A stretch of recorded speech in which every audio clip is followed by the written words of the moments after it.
भूतले स्वयं रूपगतमह्यं ददाति सुपदान्तिकं वन्देऽहं श्रीगुरु श्रीयुतापदकमलं श्रीगुरु वैष्णवांश श्रीरूपं सकृजातं सगणरघुनाथान्वितं तं सजीवं साद्वैतं सावधूतं परिजनसहितं कृष्णचैतन्यदेवं श्रीराधाकृष्णपादां सगणललितां श्रीविशाखान्वितां च हे कृष्ण करुणा सिन्धु दीनबन्धु जगत्पते गोपेश गोपिका कान्ता राधा कान्त नमस्तुते तप्तकाञ्चन गौराङ्गी श्रीराधे वृन्दावनेश्वरी वृषभानुसुते देवी प्रणमामि हरिप्रिय वाञ्छकल्पतरुभ्यश्च कृपा सिन्धुभ्येव च पतितानां पावनेभ्यो वैष्णवेभ्यो नमः पञ्चतत्त्वात्मकं कृष्णं भक्तरूपस्वरूपकं भक्तावतारं भक्ताख्यां नमामि भक्तशक्तिं नित्यानन्दमहं नौमि सर्वानन्दकरं परं हरिनामप्रदं देवम् अवधूतशिरोमणि नमो महावदन्याय कृष्णप्रेमप्रदायते कृष्णाय कृष्णचैतन्य नाम्ने गौरक्षणं नमो विष्णुपादाय कृष्णपृष्ठाय भूतले श्रीमदे भक्तिवेदान्त स्वामिन्निधि नामिने नमस्ते सरस्वती देवे गौरवाणि प्रचारिणे निर्विशेषा शून्यवादी पाश्चात्यदेशधारिणे जय श्री कृष्ण चैतन्य प्रभु नित्यानंद श्री अद्वैत गदाधरा श्रीवासादि गौर भक्तवृंद हरे कृष्णा कृष्ण कृष्ण हरे हरे हरे राम राम राम हरे हरे गुरुवे गौरचंद्राय राधिकाय तदालये कृष्णाय कृष्णभक्ताय तद्भक्ताय नमः प्रभुपाद जय गुरुराज सागर प्रेमानंदे हरे गुरुराज श्रीमद् भागवतम की जय हरे कृष्ण प्रथम स्कंदम अध्याയം 5 ശ്ലോകം 17 വളരെ പ്രധാനപ്പെട്ട ഒരു ശ്ലോകമാണിത്.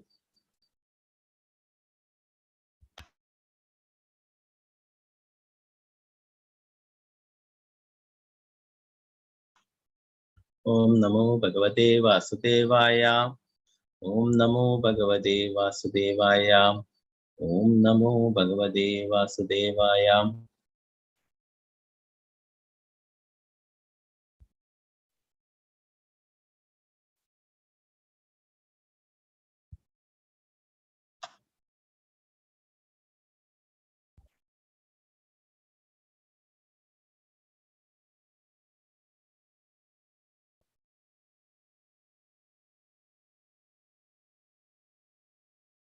त्वक्त्वा सधर्माचरणाम्बुजं हरिर् भजन्न भक्त्वाद पदे तदो यदि यत्र क्ववावत्र बुबोधमुष्य किं को वार्त आप्तो अपजतां सधर्मता.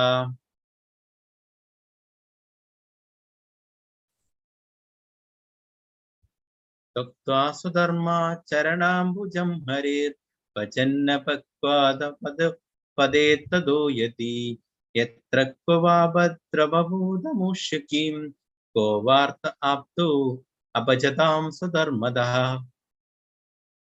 त्वक्त्वा स्वधर्माचरणाम्बुजं हरेर् भजन्न भक्त्वाद पदे तदो यदि यत्र क्ववावत्र बुबोधमुष्य किं को वार्त आप्तो अपजतां सधर्मतः.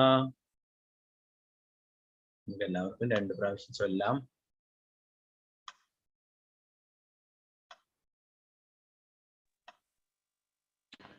हरे कृष्ण. ओम नमो भगवते वासुदेवाय.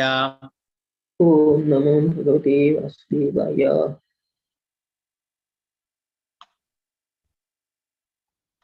അൺമ്യൂട്ട് ചെയ്തിട്ടുണ്ട്. എല്ലാവരെയും അൺമ്യൂട്ട് ചെയ്തിട്ടുണ്ട്. ഓം നമോ ഭഗവതേ വാസുദേവായ. ഓം നമോ ഭഗവതേ വാസുദേവായ. त्वक्त्वा स्वधर्माचरणाम्बुजं हरेर्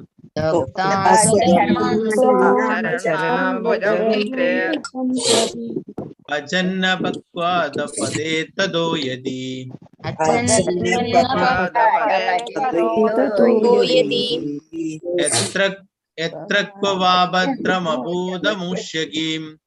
यत्र क्ववावत्रमबोधमुष्य किं को वार्ताप्तो अपजतां सधर्मतः.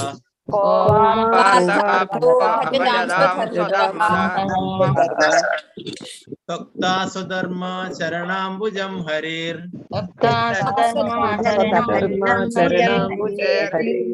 Bhajanna Bhagwada Padetado Yadi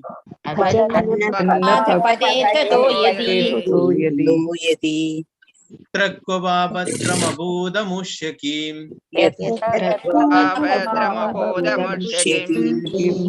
Kovartapto Abhajadam Sudharmadaha.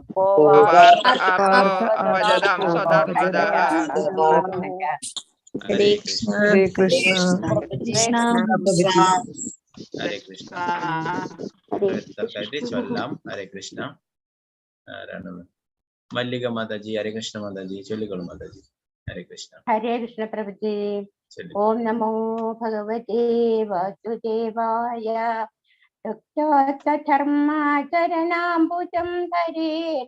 Bhajanna Pakvata Padetato Yadi. Yatra Kvava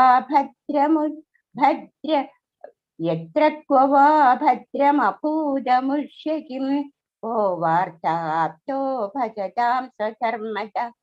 Hare Krishna Prabhuji. Hare Krishna. അവിടെ ലാസ്റ്റ് ലൈനില് അപജതാം എന്നുള്ള കേട്ടോ, അത് ഇതുണ്ടല്ലോ, ഒരു സിമ്പിള് എഫ് പോലുള്ള അത് ആന്ന് ഉച്ചരിക്കണം. അപ്പൊ ഇവിടെ അപജതാം എന്ന് പറയുന്നത് എല്ലാ അഭക്തരുടെ എന്നാണ് അതിന്റെ മീനിങ് വരിക. അപ്പൊ ലാസ്റ്റിലെത്താ അതെല്ലാവരും ശ്രദ്ധിച്ചാൽ മതി. കോവാർത്ത ആപ്തോ അപജതാം സ്വധർമ്മത. അപജതാന്ന് ഭജത അല്ല, അപജതാം അഭജിക്കാത്തവരുടെ എന്നാണ്, ഭഗവാന്റെ ഭജിക്കാത്തവരുടെ എന്നാണ് അവിടെ അർത്ഥം വരുന്നത്, അഭക്തരുടെ കേട്ടോ, അത് ശ്രദ്ധിച്ചാൽ മതി. ഹരേ കൃഷ്ണ. ഹരേ Krishna.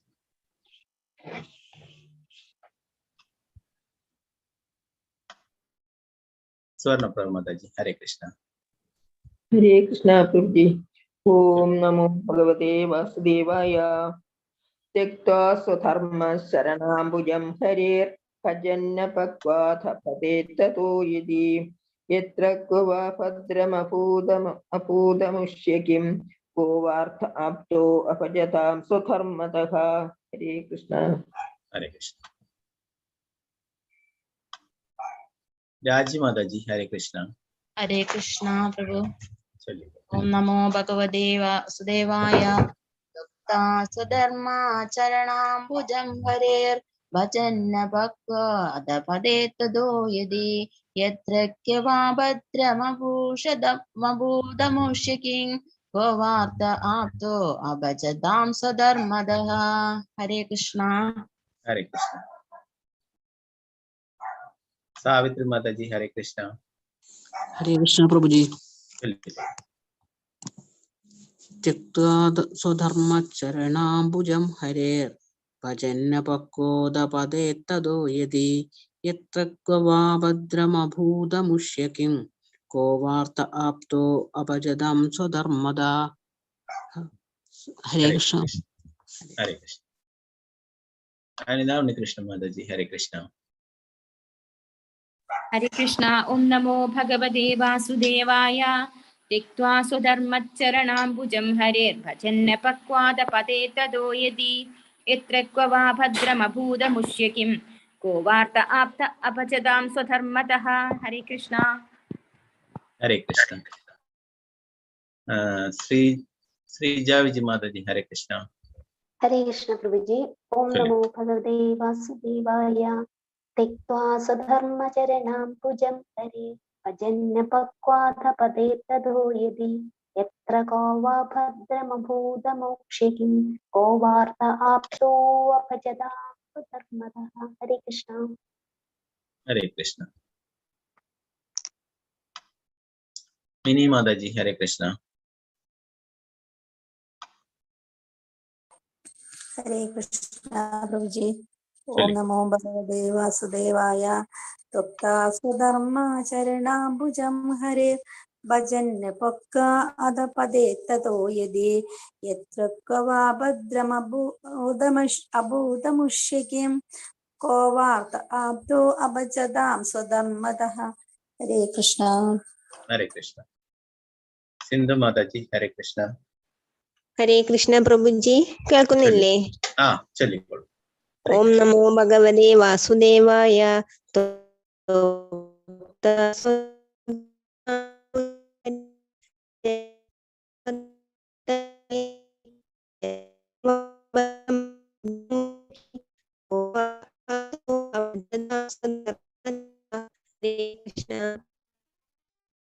Krishna. Hare Krishna. Vijayana Mataji, Hare Krishna. Hare Krishna Prabhuji. Om Namo Bhagavate Vasudevaya. Yukta Sodharma Charunambujam Hare Bhajanna Pakvada Padeta Doyati Yatra Kava Abhadram Abhuda Mushyakim Kovartha Apto Abhajadam Sodharmada. Hare Krishna. Hare Krishna. Sadidevi Mataji, Hare Krishna. Silikul Mataji. Hare Krishna, Sadidevi Mataji, and Material. Hare Krishna Prabhuji. Silikul. Om Namo Bhagavate Vasudevaya. Tektva Swadharma Charanambujam Harir Bhajanna Bhakvada Padeta Doyadi Yatra Kava Bhadrama Bhuda Mushyakim Kovartha Apto Apajadam Swadharmadaha. Hare Krishna Prabhuji. Hare Krishna. Atma Umari Mataji, Hare Krishna. Hare Krishna Prabhuji. Om Namo Bhagavate Vasudevaya. Tektva Swadharma Charanambujam Harir Bhajanna Bhakvada Padeta Doyadi Yatra Kava Bhadrama Bhuda Mushyakim Kovartha Apto Apajadam Swadharmadaha. Hare Krishna. Hare Krishna. Bindu Bhavanyamma Mataji, Hare Krishna. And Material. Hare Krishna Prabhuji. Kelkamo Prabhuji. Kelkam. Om Namo Bhagavate Vasudevaya. Tokta Sudharma Charanambujam Hare Bhajanna Pakva Radha Padeta Doyati Etra Kova Bhadram Abhuda Mushyakim Kovartha Apto Apachadam Sudharmadaha. Hare Krishna Prabhuji. Hare Krishna. Sharada Jinamudri Mataji, Hare Krishna. Hare Krishna Prabhuji Kakama. Kelkam. Hare Krishna. Om Namo Bhagavate Vasudevaya. Tekta Swadharma Charanambujam Harir Bhajanna Pakvada Padeta Doyadi Yatra Kava Bhadram Abhuda Mushyakim Kovartha Apto Apajadam Swadharmadaha. Hare Krishna. Hare Krishna Mataji. Maladi Mataji, Hare Krishna.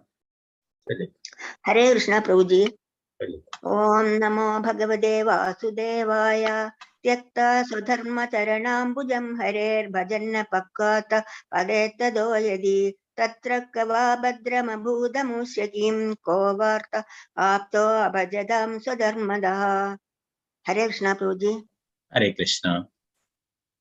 Ramachandra Prabhu, Hare Krishna. Hare Krishna. Om Namo Bhagavate Vasudevaya. Tektva Swadharma Charanambujam Harir Bhajanna Pakvada Padeta Doyadi Yatra Kova Bhadrama Bhuda Mushyakim Kovartha Apto Abhajadam Swadharmadaha. Hare Krishna. Hare Krishna. Anita Kumari Mataji, Hare Krishna. Unmuted. Hare Krishna. Om Namo Bhagavate Vasudevaya. Tekta Sadharma Charanambujam Harir Bhajanna Pakvada Padeta Yodi Tadoyadi Yatra Kova Bhadrama Bhuda Mushyakim Kovartha Apto Abhajadam Swadharmadaha. Hare Krishna. Hare Krishna. Rangamani Mataji, Hare Krishna. Hare Krishna Prabhuji. Om Namo Bhagavate Vasudevaya. Tektva Swadharma Charanambujam Harir Bhajanna Pakvata Padeta Doyadi Yatra Kova Bhadrama Bhuda Mushyakim Kovartha Apto Abhajadam Swadharmadaha. Hare Krishna. Hare Krishna. Ramabai Mataji, Hare Krishna. Hare Krishna Prabhuji. Om Namo Bhagavate Vasudevaya. त्यक्त्वा स्वधर्मचरणाम्बुजं हरेर्भजन्न पक्वादपदे तदो यदि यत्र क्व वा भद्रमभूतमुष्य किं को वार्ता आप्तो अभजतां स्वधर्मदः। हरे कृष्ण प्रभु। हरे कृष्ण। पारदेम्मा माता जी, हरे कृष्ण। ओम नमो भगवते वासुदेवाय। त्यक्त्वा स्वधर्मचरणाम्बुजं हरेर्भजन्नपक्वादपदो यदि यत्र क्व वा भद्रमभूतमुष्य किं को वार्त आप्तो अभजतां स्वधर्मदः। हरे कृष्ण। हरे कृष्ण। वत्सला शाजी माता जी, हरे कृष्ण। हरे कृष्ण प्रभु जी। चलिए। ओम नमो भगवते वासुदेवाय। त्यक्त्वा स्वधर्मचरणाम्बुजं हरेर्भजन्न पक्वा अदपदे ततो यदि यत्र क्व वा भद्रमभूतमुष्य किं को वार्त आप्तो अभजतां स्वधर्मदः। हरे कृष्ण। हरे कृष्ण। वत्सला गोपाल माता जी, हरे कृष्ण। हरे कृष्ण प्रभु जी। चलिए। ओम नमो भगवते वासुदेवाय। त्यक्ता स्वधर्माचरणाम्बुजं हरेर्भजन्न पक्वादपदे ततो यदि यत्र क्व वा भद्रमभूतभूष्य किं को वार्त आप्तो अभजतां स्वधर्मदः। हरे कृष्ण। हरे कृष्ण। शोभा प्रदीप माता जी, हरे कृष्ण। अनम्यूट ചെയ്തോളൂ। हरे कृष्ण। हरे कृष्ण प्रभु जी। चलिए। ओम नमो भगवते वासुदेवाय। त्यक्ता स्वधर्मचरणाम्बुजं हरेर्भजन्न पक्वादपदे ततो यदि यत्र क्व वा भद्रमभूतमुष्य किं को वार्त आप्तो भजतां स्वधर्मदः। हरे कृष्ण प्रभु जी। हरे कृष्ण। विशालाक्षी माता जी, हरे कृष्ण। चलिए। കേൾക്കുന്നുണ്ടോ? കേൾക്കാം കേൾക്കാം. चलिए। ഓം നമോ ഭഗവതേ വാസുദേവായ. त्यक्त्वा स्वधर्माचरणाम्बुजं हरेर्भजन्न पक्वाथ पदे तदो यदि यत्र क्व वा भद्रमभूतमुष्य किं को वार्त आप्तो अभजतां स्वधर्मदः। हरे कृष्ण। हरे कृष्ण। शल्वा सुरेश, हरे कृष्ण। चलिए।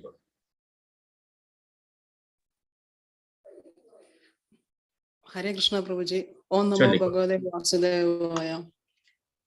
त्यक्ता स्वधर्मचरणाम्बुजं हरेर्भजन्न पक्वा अदपदे तदो यदि यत्र क्व वा भद्रमभूतमुष्य किं को वार्त आप्तो अभजतां स्वधर्मदः।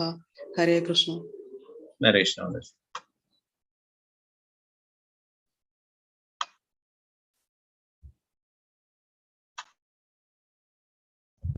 हरे कृष्ण. നമുക്ക് ഈ ശ്ലോകത്തിന്റെ പദാനുപദാർത്ഥ വിവർത്തനം നോക്കാം. ഭാവാർത്ഥവും വളരെ പ്രധാനപ്പെട്ട ശ്ലോകമാണ്. പരിത്വക്തയ ആകയാൽ സ്വധർമ്മം ഒരുവന്റെ സ്വത്തൊഴിൽ സംബന്ധ പ്രവൃത്തി ചരണ അംബുജം പാദാംബുജം ഹരിയുടെ അഥവാ ഭഗവാന്റെ ഭജൻ ഭക്തിത സേവന മാർഗത്തിൽ അപക്വമായ അത വിഷയസംബന്ധമായി പതേൽ അതപ്പതിക്കുന്നു. തതഹ ആ സ്ഥലത്തു നിന്നും യതി എങ്കിൽ എത്ര അതിന്മേൽ ക്വ എന്ത് വിധത്തിൽ വാ അഥവാ അല്ലെങ്കിൽ സോപാലംബമായി ഉപയോഗിച്ചു. അഥവാ എന്നുള്ളത് സോപാലംബമായി ഉപയോഗിച്ചിട്ടുണ്ട്. അഭദ്രം പ്രതികൂലമായ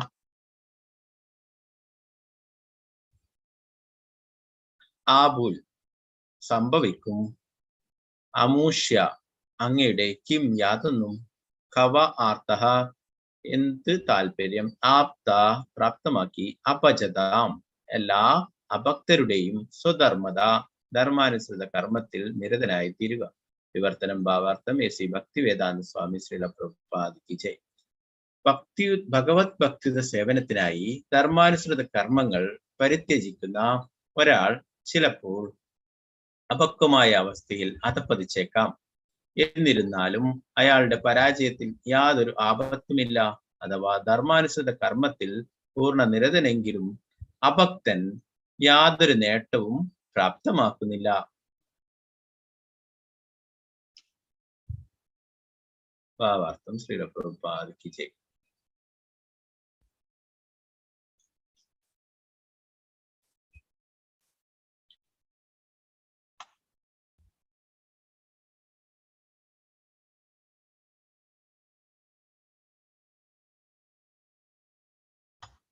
ബിന്ദു ഭവാനിയമ്മ വായിച്ചോളൂ ഭാവാർത്ഥം. ഹരേ വായിച്ചോളൂ മതി. ഹരേ കൃഷ്ണ. ഹരേ കൃഷ്ണ. കേൾക്കാമോ പ്രഭുജി? വായിച്ചോളൂ. മാനവരാശിയുടെ കർത്തവ്യങ്ങൾ അസംഖ്യങ്ങളാണ്. ഓരോ വ്യക്തിയും തന്റെ മാതാപിതാക്കൾ, കുടുംബാംഗങ്ങൾ, സമൂഹം, രാജ്യം, മനുഷ്യവർഗം, മറ്റു ജീവാത്മാക്കൾ, ദേവന്മാർ തുടങ്ങിയവരോട് മാത്രമല്ല, മഹാചിന്തകന്മാർ, കവികൾ, ശാസ്ത്രജ്ഞന്മാർ തുടങ്ങിയവരോടും കർത്തവ്യബദ്ധരാണ്. അവിധ സർവ കർത്തവ്യങ്ങളെയും പരിത്യജിക്കണമെന്നും ഭഗവത് സേവനത്തിൽ അഭയം പ്രാപിക്കണമെന്നും ധർമ്മശാസ്ത്രങ്ങളിൽ നിർദ്ദേശിച്ചിരിക്കുന്നു. അപ്രകാരം പ്രവർത്തിക്കുകയും ഭഗവത് ഭക്തിയുത സേവന നിർവഹണം സഫലമാക്കുകയും ചെയ്താൽ അത് ഉചിതവും ശ്രേഷ്ഠവുമാകുന്നു. എന്നാൽ ചിലപ്പോഴൊക്കെ ഇപ്രകാരം സംഭവിക്കുന്നു. ചില താൽക്കാലിക വികാര താരല്യത്താൽ ഭഗവത് സേവനത്തിൽ സ്വയം സമർപ്പിക്കുന്നവർ ക്രമേണ മറ്റനേകവിധ കാരണങ്ങളാൽ അഭികാമ്യമല്ലാത്ത സംസർഗത്താൽ ഭഗവത് സേവന പാതയിൽ നിന്നും വ്യതിചലിച്ച് അധപ്പതിക്കുന്നു. ചരിത്രത്തിൽ ഇപ്രകാരമുള്ള നിരവധി ദൃഷ്ടാന്തങ്ങളുണ്ട്. കലമാനകളോട് അതിരേകമായി പ്രീതി ഉണ്ടായിരുന്നതിനാൽ ഭരത മഹാരാജാവിന് കലമാനായി ജന്മമെടുക്കേണ്ടി വന്നു. മൃത്യു ആസന്നമായ സമയത്ത് അദ്ദേഹം ഈ കലമാനെ സ്മരിച്ചു. അവണ്ണം അടുത്ത ജന്മത്തിൽ ഒരു കലമാനായി ജന്മം ലഭിച്ചുവെങ്കിലും അദ്ദേഹത്തിന് പൂർവ്വജന്മ സ്മരണയുണ്ടായിരുന്നു. അതേപോലെ ഭഗവാൻ ശിവന്റെ പാദങ്ങളിൽ പാപം പ്രവർത്തിച്ചതിനാൽ ചിത്രകേതുവും അധപ്പതിക്കപ്പെട്ടു. എന്നാൽ ഇവയൊന്നും വകവയ്ക്കാതെ അധപ്പതിക്കാൻ സാധ്യതയുണ്ടെങ്കിലും ഭഗവത് സേവനത്തിൽ ഭഗവാന്റെ പദകമലങ്ങളിൽ അഭയം പ്രാപിക്കണമെന്ന് ഇവിടെ ദൃഢമായി പ്രസ്താവിക്കുന്നു. എന്തെന്നാൽ ഭക്തിയുത സേവനത്തിലെ നിർദ്ദിഷ്ട കർമ്മത്തിൽ വീഴ്ച വരുത്തി അധപ്പതിച്ചാലും ഭഗവാന്റെ പദകമലങ്ങളെ അയാൾ ഒരിക്കലും വിസ്മരിക്കുകയില്ല. ഒരിക്കൽ ഭഗവത് ഭക്തിയുത സേവനത്തിൽ നിരതനായാൽ പിന്നെ ഏതു സാഹചര്യത്തിലും ഒരാൾ ഭഗവത് സേവനം തുടരും. നാമമാത്രമായ അളവിലുള്ള ഭഗവത് ഭക്തിയുത സേവനം പോലും അത്യന്തം വിപത്കരമായ അവസ്ഥയിൽ നിന്നും ഒരാളെ രക്ഷിക്കുമെന്ന് ഭഗവത്ഗീതയിൽ അരുൾ ചെയ്തിരിക്കുന്നു. ചരിത്രത്തിൽ അത്തരം ദൃഷ്ടാന്തങ്ങൾക്ക് നിരവധി മാതൃകകളുമുണ്ട്. അവയിലൊന്ന് അജാമിളനാകുന്നു. ബാല്യകാലത്ത് ഭക്തനായിരുന്ന അജാമിളൻ യുവാവായപ്പോൾ അധപ്പതിച്ചു. എന്നിരുന്നിട്ടും അന്ത്യനിമിഷത്തിൽ അജാമിളൻ ഭഗവാനാൽ സംരക്ഷിക്കപ്പെട്ടു. ഹരേ കൃഷ്ണ പ്രഭുജി. ഹരേ കൃഷ്ണ. പ്രഭുപാദയ്ക്ക് ജയ്. ഹരേ കൃഷ്ണ.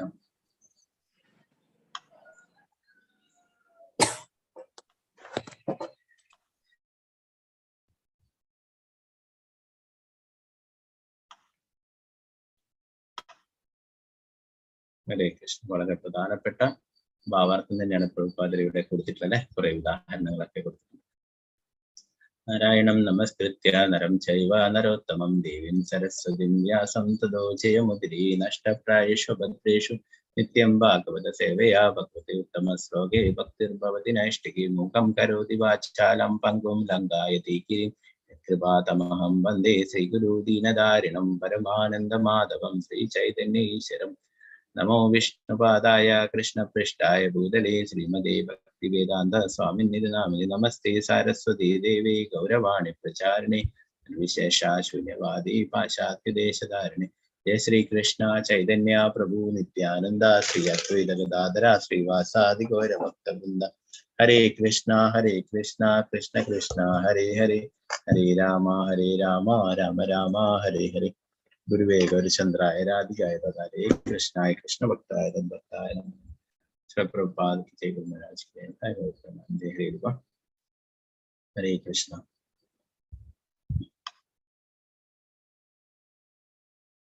ഈ ശ്ലോകത്തിലെ ആദ്യത്തെ വരി വളരെ പ്രധാനപ്പെട്ട പ്രഭുപാദർ പലപ്പോഴും പല പ്രഭാഷണങ്ങളെ പറയും ഈ വരികൾ. തത്വാസധർമ്മ ചരണാംബുജം ഹരേ.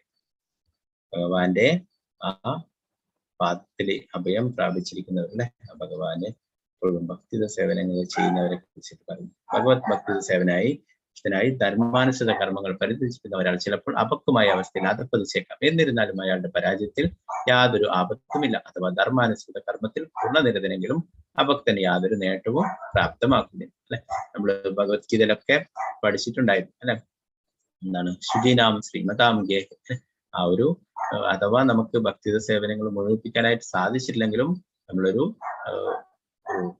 വൈഷ്ണവന്റെയോ അല്ലെ ഒരു ധനികന്റെ കുടുംബത്തിലോ അങ്ങനെയൊക്കെ ജനിച്ചിട്ട്, ഒരു ബ്രാഹ്മണന്റെ കുടുംബത്തിലൊക്കെ ജനിച്ചിട്ട് നമ്മൾ എവിടെ വെച്ചിട്ട് ഭക്തിയുടെ സേവനങ്ങൾ നിർത്തിയിട്ടുണ്ടോ അവിടെ വെച്ച് നമുക്ക് വീണ്ടും തുടങ്ങാൻ സാധിക്കുമെന്നൊക്കെ നമ്മൾ ആ ഭഗവത്ഗീത പഠിച്ചിട്ടുണ്ടായിരുന്നു അല്ലെ. ഇവിടെ പറയുന്നു അതേ കാര്യം തന്നെ പറയുന്നത് എന്താണ്, അഥവാ ആ ഭക്തിയുടെ സേവനങ്ങളൊക്കെ ചെയ്തിട്ട് ചിലപ്പോഴേ അപക്വമായിട്ടുള്ള അവസ്ഥയില് അധപ്പതിച്ചേക്കാം എന്ന് പറയുന്നു. എന്നാലും ഒരിക്കലും അയാളുടെ പരാജയത്തിന് യാതൊരു ആപത്തുമില്ല എന്ന് പറഞ്ഞു അല്ലെ.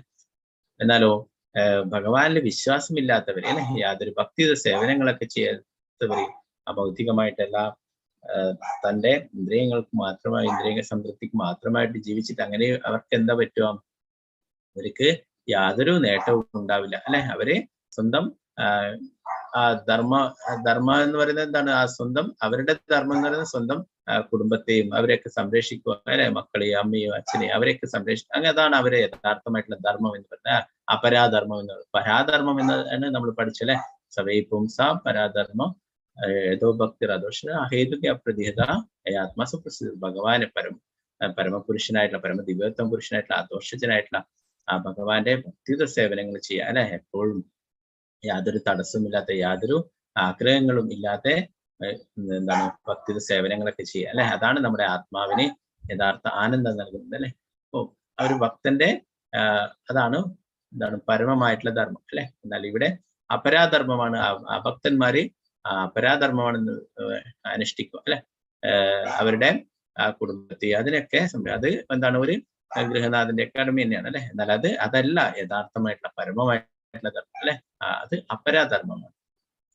അപ്പോ അങ്ങനെയുള്ളവർക്ക് എന്താണ് യാതൊരു നേട്ടവും പ്രാപ്തമാക്കാനായിട്ട് സാധിക്കുന്നില്ല എന്ന് പറയും. എന്നാലും ഭഗവാന്റെ ഭക്തിയുടെ സേവനങ്ങൾ ചെയ്യുന്നവർക്ക് യാതൊരിക്കലും, അഥവാ എന്തെങ്കിലും അധപ്പതനം സംഭവിച്ചു പോയാൽ തന്നെ ഒരിക്കലും അതൊരു പരാജയത്തിനായിട്ട്, അതിന് യാതൊരു ആപത്തുമില്ല, അതൊരിക്കലും നഷ്ടമായിട്ട് വരില്ല അല്ലെ. നമ്മൾ തന്നെ ഭഗവത്ഗീതയിൽ പഠിച്ചിട്ടുണ്ടായിരുന്നു അല്ലെ. സ്വല്പം അഭ്യസ്യ ധർമ്മസ്യ ത്രായതേ മഹതോമായ.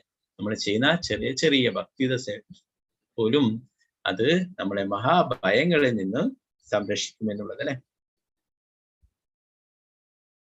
ഇതിന്റെ ഭാവാർത്ഥത്തിൽ പ്രഭുപാദർ പറയുന്നു, മാനവരാശിയുടെ കർത്തവ്യങ്ങൾ അസംഖ്യങ്ങളാണ്. ഓരോ വ്യക്തിയും തന്റെ മാതാപിതാക്കൾ, കുടുംബാംഗങ്ങൾ, സമൂഹം, രാജ്യം, മനുഷ്യവർഗം, മറ്റ് ജീവാത്മാക്കൾ, ദേവന്മാർ തുടങ്ങിയവരോട് മാത്രമല്ല മഹാചിന്തകന്മാർ, കവികളുടെ ശാസ്ത്രജ്ഞന്മാർ തുടങ്ങിയവരോടും കർത്തവ്യബദ്ധരാണ്. അവിധ സർവ കർത്തവ്യങ്ങളെയും പരിത്യജിക്കണമെന്നും ഭഗവത് സേവനത്തിൽ അഭയം പ്രാപിക്കണമെന്നും ധർമ്മശാസ്ത്രങ്ങളിൽ നിർദ്ദേശിച്ചിരിക്കുന്നു. അപ്പോൾ മറ്റുള്ള അവരോടൊക്കെയുള്ള ആ കർത്തവ്യങ്ങൾ അതൊക്കെ എന്താണ്, അപരാധർമ്മത്തിൽ വരുന്നതാണ് അല്ലെ. പരാധർമ്മം എന്ന് പറയുന്നത് ആ അദോഷജന് ഭക്തിയുടെ സേവനങ്ങൾ ചെയ്യാൻ, ഭഗവാന്റെ ഭക്തിയുടെ സേവനങ്ങൾ ചെയ്യുക എന്നുള്ളതാണ്. അപ്പൊ അതുകൊണ്ട് തന്നെ അങ്ങനെയുള്ള ആ കർത്തവ്യം അത് വിചാരിച്ചിട്ട് നാളെ എന്താണ് ഭാര്യയും മക്കളെയൊക്കെ ഉപേക്ഷിച്ചിട്ട് എവിടെയും കാട്ടിലേക്ക് ഓടിപ്പോണം എന്നല്ല അല്ലെ ഭഗവാൻ പറഞ്ഞു, ഭഗവത്ഗീതയിൽ പറഞ്ഞിട്ടുണ്ട് അല്ലെ. മനുസ്മര യുദ്ധേച്ഛ എന്ന് അർജുനനോട് തന്നെ ഭഗവാൻ പറഞ്ഞു കൊടുക്കുന്നുണ്ട് അല്ലെ. എന്നെ ഓർത്തുകൊണ്ട് നീ യുദ്ധം ചെയ്യാനായിട്ട് അല്ലെ. നമ്മള് ഗൃഹസ്ഥന്മാരൊക്കെ ഭഗവാനെ മുൻനിർത്തിക്കൊണ്ട് എല്ലാ ഗൃഹത്തിലുള്ള കാര്യങ്ങളൊക്കെ ചെയ്യാം അല്ലെ. നമ്മൾ ഭക്ഷണമൊക്കെ ഉണ്ടാക്കുന്നത് അത് ഭഗവാന് വേണ്ടിയിട്ടായിട്ട്, ഭഗവാനെ നിവേദിക്കാനായിട്ട്, നിവേദിച്ചിട്ട് അത് ഭഗവത് പ്രസാദമായിട്ട് നമുക്ക് കഴിക്കാം അല്ലെ. നമ്മൾ ചെയ്യുന്ന കാര്യങ്ങളൊക്കെ നമ്മൾ ഭഗവത്ഗീതയിൽ പഠിച്ചു. തപസ്യ കൗന്ദയ തത്പുരുഷമതം. നമ്മൾ ചെയ്യുന്ന എല്ലാ കാര്യങ്ങളും ഭഗവാനെ സമർപ്പിച്ചുകൊണ്ട് ചെയ്യാനായിട്ട് ഭഗവാൻ പറയുന്നത് അല്ലെ. ചെയ്യുന്ന ദാനങ്ങളായിക്കോട്ടെ, തപസ്സായിക്കോട്ടെ, യത്നങ്ങളായിക്കോട്ടെ, എന്ത് ഭക്ഷിക്കുന്നുവോ, എന്ത് നിവേദ്യങ്ങൾ എല്ലാം എനിക്കായി സമർപ്പിച്ചുകൊണ്ട് ചെയ്യാനായിട്ട് അല്ലെ. അങ്ങനെയാണെങ്കിൽ യാതൊരു പാപ പ്രതികരണങ്ങളും ബാധിക്കില്ല അല്ലെ. കർമ്മഫലങ്ങളൊന്നും അതിന് ബാധിക്കില്ല. അപ്പൊ അതുകൊണ്ട് നമ്മള് എല്ലാം ഉപേക്ഷിച്ചിട്ട് ഓടിപ്പോണമെന്നല്ല നാളെ ഒരു ദിവസത്തേക്ക് അല്ലെ. നമ്മള് എല്ലാം നമ്മുടെ ഗൃഹസ്ഥാശ്രമിയായിരിക്കുമ്പോൾ ആ ഗൃഹസ്ഥാശ്രമത്തിലുള്ള കാര്യങ്ങൾ, ആശ്രമം എന്ന് പറയുന്നത് അതുകൊണ്ടാണ്. ഗൃഹസ്ഥനും ഗൃഹസ്ഥാശ്രമിയും, ഗൃഹമേദിയും ഗൃഹസ്ഥാശ്രമവും തമ്മിലുള്ള വ്യത്യാസം അതാണ്. ഭഗവാനെ മുൻനിർത്തിക്കൊണ്ട് ചെയ്യുന്നു അല്ലെ. അതാണ് ഗൃഹസ്ഥാശ്രമം. ഗൃഹമേദി എന്താണ്, അവരെ എല്ലാം എന്റേത് എന്ന് ധരിച്ചിട്ടുള്ള ധാരണയിൽ ജീവിക്കും അല്ലെ. എന്നും മറ്റേ എന്താണ് ഗൃഹസ്ഥാശ്രമി എന്താണ്, എല്ലാം ഭഗവാനെ സമർപ്പിച്ചുകൊണ്ട് ഭഗവാന്റേതാണ് എല്ലാം അല്ലെ. നമ്മൾ പഠിച്ചു. ഭഗവാൻ നമ്മുടെ സുഹൃത്തും അഭ്യുതകാംക്ഷിയുമായതുകൊണ്ട് നമ്മുടെ ഇതൊക്കെ ഉപയോഗിക്കാനായിട്ട് ഭഗവാൻ ഇവിടെ നമുക്ക് സൗകര്യങ്ങൾ നൽകിയിട്ടുള്ളതാണ് അല്ലെ. എല്ലാം ഭഗവാന്റേതാണ്. അപ്പൊ അങ്ങനെയുള്ള മറ്റുള്ള അപരാധർമ്മങ്ങളൊക്കെ വിട്ടിട്ട് എന്താ പറയുന്നത്? ആ പരാധർമ്മം എന്ന് പറയുന്നത് ഭഗവാന്റെ ഭക്തിയുത സേവനത്തില് ഏർപ്പെടണം എന്നാണ് ഇവിടെ പറയുന്നത്. എല്ലാ ധർമ്മശാസ്ത്രങ്ങളിലും നിർദ്ദേശിച്ചിരിക്കുന്നത്. അപ്രകാരം പ്രവർത്തിക്കുകയും ഭഗവത് ഭക്തിയുത സേവന നിർവഹണം സഫലമാക്കുകയും ചെയ്താൽ അത് ഉചിതവും ശ്രേഷ്ഠവുമാകുന്നു. എന്നാൽ ചിലപ്പോഴൊക്കെ ഇപ്രകാരം സംഭവിക്കും. ചില താൽക്കാലിക വികാര താരള്യത്താൽ ഭഗവത് സേവനത്തിൽ സ്വയം സമർപ്പിക്കുന്നവർ ക്രമേണ മറ്റനേകവിധ കാരണങ്ങളാൽ അഭികാമ്യമല്ലാത്ത സംസർഗത്താൽ ഭഗവത് സേവന പാതയിൽ നിന്നും വ്യതിചലിച്ച് അധപ്പതിക്കുന്നു. ഇവിടെ പറയുന്നത് ചില താൽക്കാലിക വികാര താരളത്താൽ ഭഗവത് സേവനത്തിൽ സ്വയം സമർപ്പിക്കും ക്രമേണ മറ്റനേകവിധ കാരണങ്ങൾ അഭികാമ്യമല്ലാത്ത സംസർഗത്താൽ അല്ലെ. അപ്പൊ മോശപ്പെട്ട സംസർഗം അത് നമ്മള് അധപ്പതനത്തിലേക്ക് നയിക്കും അല്ലെ. അങ്ങനെ അനേകം ഉദാഹരണങ്ങള് നമ്മൾ പഠിച്ചു. ചരിത്രത്തിൽ ഇപ്രകാരമുള്ള നിരവധി ദൃഷ്ടാന്തങ്ങളുണ്ട്. കലമാനുകളോട് അതിരേകമായി പ്രീതിയുണ്ടായിരുന്നതിനാൽ ഭരത മഹാരാജാവിന് കലമാനായി ജന്മമെടുക്കേണ്ടി വന്നു.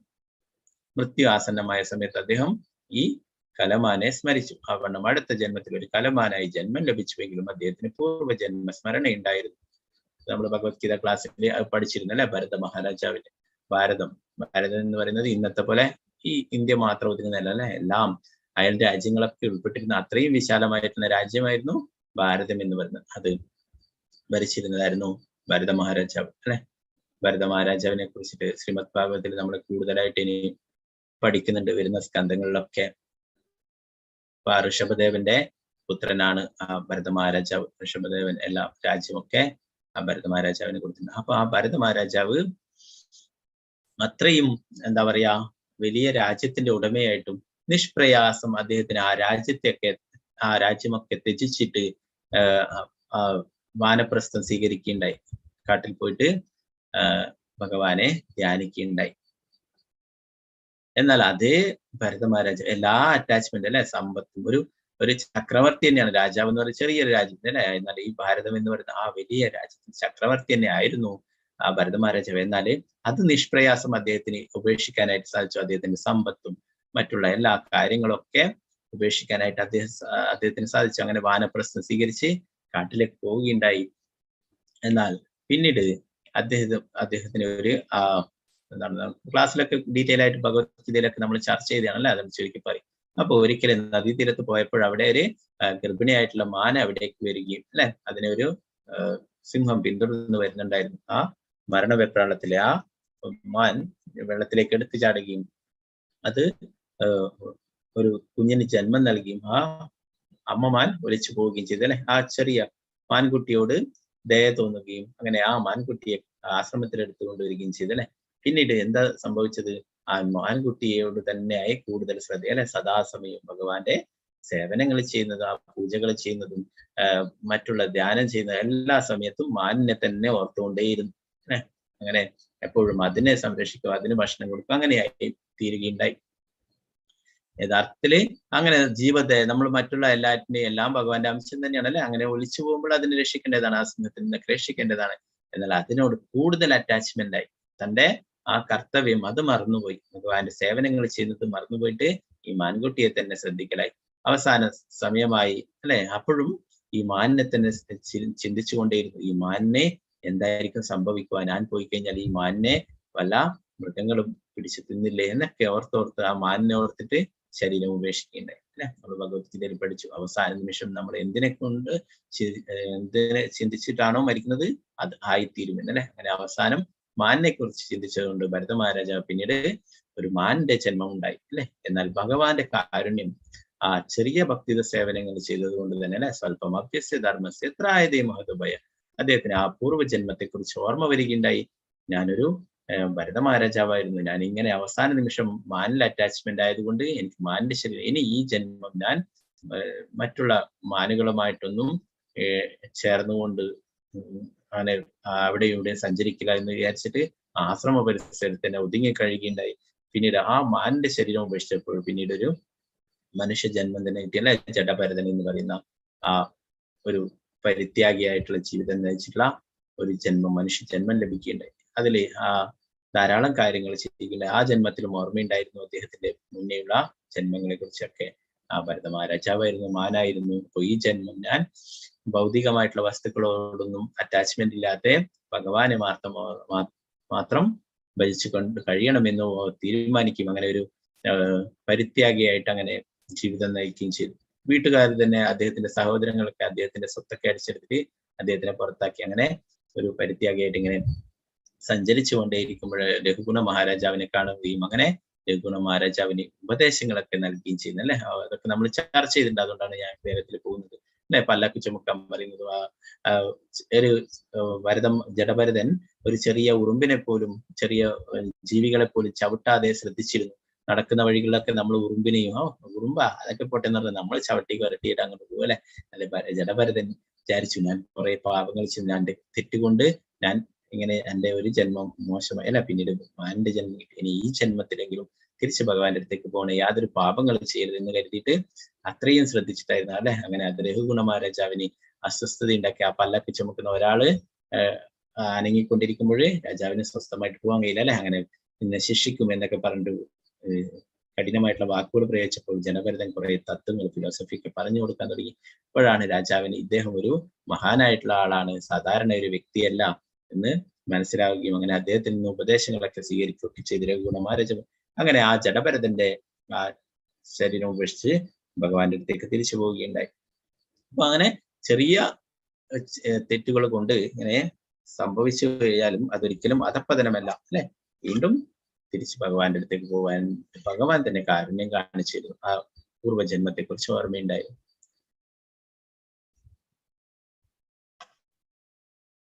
പിന്നീട് ഇവിടെ വേറൊരു ഉദാഹരണമായിട്ട് പറയുന്നു. അതേപോലെ ഭഗവാൻ ശിവന്റെ പാദങ്ങളിൽ പാപം പ്രവർത്തിച്ചതിനാൽ ചിത്രകേതുവും അധപ്പതിക്കപ്പെട്ടു. എന്നാൽ ഇവയൊന്നും വകവെക്കാതെ അധപ്പതിക്കാൻ സാധ്യതയുണ്ടെങ്കിലും ഭഗവത് സേവനത്തിൽ ഭഗവാന്റെ പാദകമലങ്ങളിൽ അഭയം പ്രാപിക്കണമെന്ന് ഇവിടെ ദൃഢമായി പ്രസ്താവിക്കുന്നു. എന്തെന്നാൽ ഭഗവത് ഭക്തി സേവനത്തിലെ നിർദ്ദിഷ്ട കർമ്മത്തിൽ വീഴ്ച വരുത്തി അധപ്പതിച്ചാലും ഭഗവാന്റെ പാദകമലങ്ങളെ അയാൾ ഒരിക്കലും വിസ്മരിക്കുകയില്ല.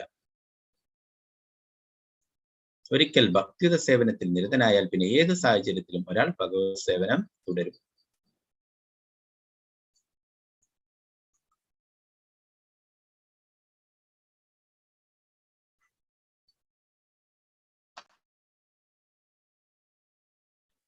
അപ്പോൾ ഇവിടെ ചിത്രകേതു മഹാരാജാവിന്റെ നമ്മൾ 6ാം സ്കന്ധത്തിൽ പഠിക്കും ഡീറ്റെയിൽ ആയിട്ട്. ചിത്രകേതു മഹാരാജാവ് ഒരിക്കലേ ആകാശത്തു കൂടെ സഞ്ചരിക്കുമ്പോൾ ചിത്രകേതു മഹാരാജാവ് നേരത്തെ പറഞ്ഞ പോലെ ഭരത മഹാരാജാവ് എല്ലാം സമൃദ്ധിയോടെ രാജ്യം ഭരിച്ചിരുന്ന ഒരു രാജാവായിരുന്നു. പിന്നീട് അദ്ദേഹത്തിന് പുത്രന്മാരില്ലാതിരിക്കുകയും അങ്ങനെ അദ്ദേഹത്തിന് ഒരു പുത്രൻ വേണമെന്ന് നിർബന്ധം പിടിക്കുകയും അങ്ങനെ ഒരു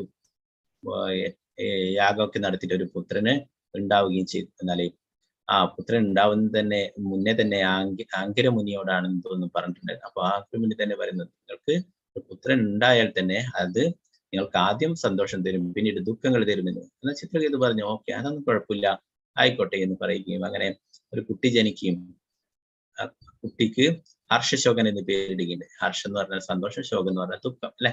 അപ്പൊ ആദ്യം സന്തോഷം ഉണ്ടായി, പിന്നീട് ദുഃഖം ഉണ്ടായി ആ കുട്ടിയെ കൊണ്ട്. അദ്ദേഹത്തിന് അനേകം പത്നിമാരുണ്ടായിരുന്നു. അപ്പൊ ആദ്യത്തെ ഫസ്റ്റിലത്തെ ഭാര്യയിലായിരുന്നു ഈ കുട്ടി ഉണ്ടായിട്ടുണ്ടായിരുന്നു. അപ്പോ ഈ കുട്ടിയോടും അദ്ദേഹത്തിന്റെ അമ്മയോടും ആയി കൂടുതൽ സ്നേഹം രാജാവിന്. അപ്പൊ അത് മറ്റുള്ള പത്നിമാർക്കൊന്നും ഇഷ്ടപ്പെട്ടില്ല. അങ്ങനെ മറ്റുള്ള പത്നിമാരൊക്കെ ചേർന്നിട്ട് ഈ കുട്ടിക്ക് വിഷം കൊടുത്തിട്ട് കൊല്ലുകയുണ്ടായി ഹർഷശോകന്. പിന്നീട് രാജാവിന് അത് വലിയൊരു തകർച്ചയുണ്ടായി. അദ്ദേഹം എല്ലാം അത്രയും ദുഃഖിതനായിട്ട് പറയുകയുണ്ടായി. എന്നാൽ അദ്ദേഹത്തിനോട് ആ അങ്കരമുനിയും നാരദമുനിയും തന്നെ പറയുകയുണ്ടായി, നിങ്ങൾക്ക് ആദ്യമേ പറഞ്ഞിട്ടുണ്ടായിരുന്നു ഇങ്ങനെ ആദ്യം സന്തോഷം ഉണ്ടാവും ദുഃഖം ഉണ്ടാവും എന്ന്. അപ്പൊ അങ്ങനെ ആ കുട്ടിയെ തിരിച്ചു വിളിക്കുകയുണ്ടായി നാരദമുനി. അപ്പൊ ആ കുട്ടി വന്നിട്ട് അച്ഛനോട് ചോദിച്ചു, അങ്ങ് ഞാൻ നിന്റെ അച്ഛനാണ് എന്നൊക്കെ ചിത്രകേതു മഹാരാജൻ പറഞ്ഞപ്പോൾ, ഏത് ജന്മത്തിലെ അച്ഛനാണെന്നാ പറയുന്നത്? എനിക്ക് അനേകം ജന്മങ്ങൾ ഉണ്ടായിട്ട് നിങ്ങൾ ഏത് ജന്മത്തിലെ അച്ഛനാണ് എന്നൊക്കെ ചോദിക്കുന്നത്. അപ്പോഴാണ് ചിത്രകേതുവിന് മനസ്സിലായിട്ടുള്ളത് ഈ ബന്ധങ്ങൾ എന്നൊക്കെ പറയുന്നത് ഈ ജന്മം മാത്രമായിട്ടുള്ളതാണ് അല്ലെ, നമ്മുടെ യഥാർത്ഥമായിട്ട് ശാശ്വതമായിട്ടുള്ള ബന്ധം ഭഗവാനുമായിട്ടാണുള്ളത് എന്നതൊക്കെ മനസ്സിലാക്കി. പിന്നീട് ആ കൊട്ടാരമൊക്കെ ഉപേക്ഷിച്ചിട്ട് ഭഗവാനെ ധ്യാനിക്കുകയും ചെയ്തു. സംഘർഷണ ഭഗവാന്റെ തന്നെ വിസ്തൃതമായിട്ടുള്ള സംഘർഷണ ഭഗവാനെ ധ്യാനിക്കും. അങ്ങനെ സംഘർഷണ ഭഗവാൻ അനുഗ്രഹങ്ങൾ നൽകിയും അങ്ങനെ ഒരു വിമാനം നൽകിയും എല്ലാ സ്ഥലത്തും സഞ്ചരിക്കാനായിട്ട് കഴിയുകയും ചെയ്തു.